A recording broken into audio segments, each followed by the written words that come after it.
हमारे पूर्वज आपने देखे होंगे, हमने तो खूब याद है, झोंपड़ियों में टाइम पास करके कई कई पीढ़ी।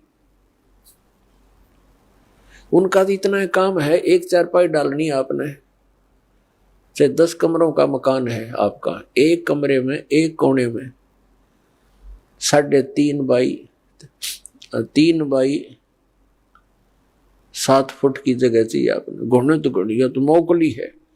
कबीर साहब तक कहते हैं घर तो 3.5 हाथ और घना तो 4.25। कहे कबीर अधिका कहे उसको नहीं विचार। ये मनुष्य की जो शरीर है 3.5 हाथ का होता है।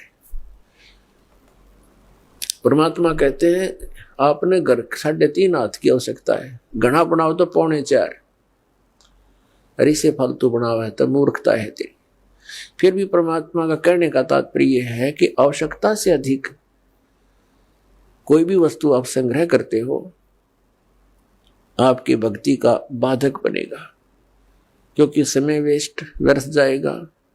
कोठी बना ली, 1-2 लाख अपने पास से लगा लिए, 3 लाख कर्जा कर लिया।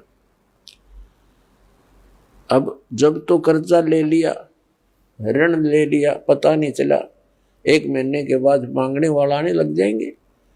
चैन गई, रात न नींद आवा नहीं, और भक्ति का भी नाश। वह को ठीक है काम आई आपके। तो इस प्रकार हमने भक्ति मार्ग में जो बाधाएं हैं उनको त्यागना पड़ेगा। अब क्या बताते हैं, परमात्मा ने हमें कितनी सद्बुद्धि दे रखी है, और ये भक्ति ना करने से इन कोठी बंगले बनाने में और धन बढ़ाने में अपना जीवन व्यर्थ कर जाएंगे, तो फिर क्या होगा। नर से तू पशुआ कीजिए, नर से फिर तू पशु बनेगा। नर से तू पशुआ कीजिए, गद्दा बैल बनाई, अरे ये सुंदर भोजन का मन बोरे कि तो कुर्डी सरने जाई। ओए होए, अपने आत्मा इतना कुछ सुन के भी हमारे यह बात अंदर जगह बनाती नहीं,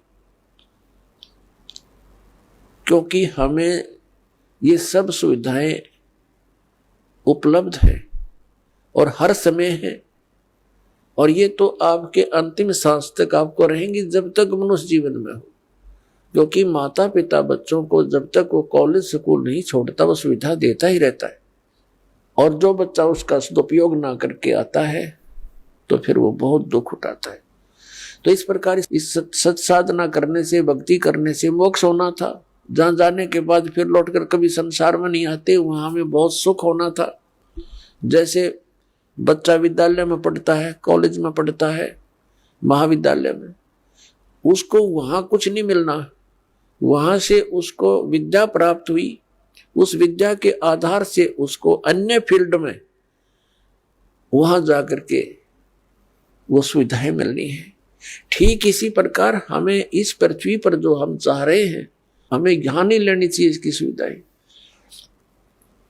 ये तो कॉलेज में मौज मार रहे हैं हम, ये सोच लो पृथ्वी की कोई भी वस्तु हम डिमांड कर रहे हैं या इसी में लगे रहे हैं, भक्ति की नहीं, तो हम कॉलेज में मौज मार रहे हैं, वो बहुत हानिकारक होगी। इसका लाभ हमें सतलोक में मिलेगा। सतलोक के बारे में आज तक जो जानकारी हमें प्राप्त हुई है, हमें मीन आप जी को इस दास के वचनों से पहले,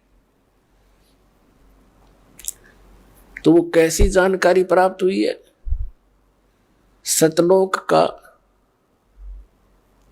एक विशेष कॉन्ट्रैक्ट ले रखा है किसने, राधा स्वामी पंथ वालों ने, और धन धन सतगुरु सच्चा सौदा सिरसा और जगमाल वाली वालों ने।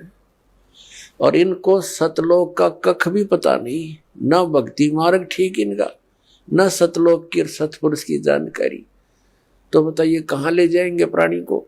और फिर ये कबीर पंथी जितने हैं, ये भी सतपुरुष और सतलोक के गुण गाते हैं और सतनाम की महिमा मुख्य वर्णन करते हैं। इस दास ने इन सभी पंथों के ग्रंथों को बहुत गहराई से जाना, समझा, पढ़ा और फिर परमात्मा से प्राप्त उस यथार्थ ज्ञान से तुलना की। इन कबीर पंथियों के पास भक्ति मार्ग की ABCD भी नहीं है, और न इन राधा स्वामी, जय गुरुदेव और ये सच्चा सौदा सिरसा वाले और जगमाल वाली इनके पास, और न इन अन्य संतों के पास तो होना कहा, न इन आचार्य और शंकराचार्यों के पास भक्ति मार्ग। ये तो सतलोक जानते ही नहीं, इनका तो सब्जेक्ट नहीं। ये तो श्री राम, श्री कृष्ण, श्री विष्णु और श्री शंकर भगवान की पूजा तक सीमित किए हुए हैं, आचार्य और शंकराचार्य। और ये सुधांशु जी महाराज और ये आसाराम जी महाराज और ये सतपाल जी महाराज और ये बालयोगेश्वर जी महाराज और ये सारे कृपालु जी महाराज और ये दूसरे जितने ये ब्रह्म ऋषि कुमार, ये इस तरह के सारे ये कख निन के पास भक्ति मार्ग का। पूरे विश्व को डबोए बैठे, अपना नाश कर रहे। अपने आत्माओं, जिन पुण्यात्माओं को ज्ञान नहीं तो ये सोचते हैं कि रामपाल पता नहीं अपने आप में के मान रहा है, अपने आप कोई विद्वान मानता है।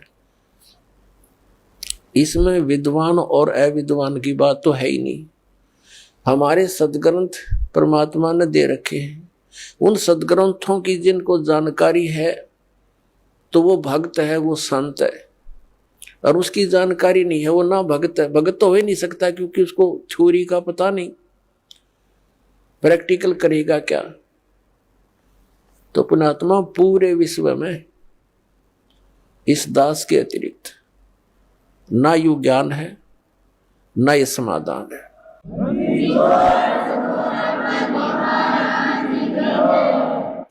ये वचन प्रथम बार कोई सुनता है तो उसको खटकते हैं, लेकिन समय आने पर ये अच्छे भी लगेंगे, मीठे लगेंगे।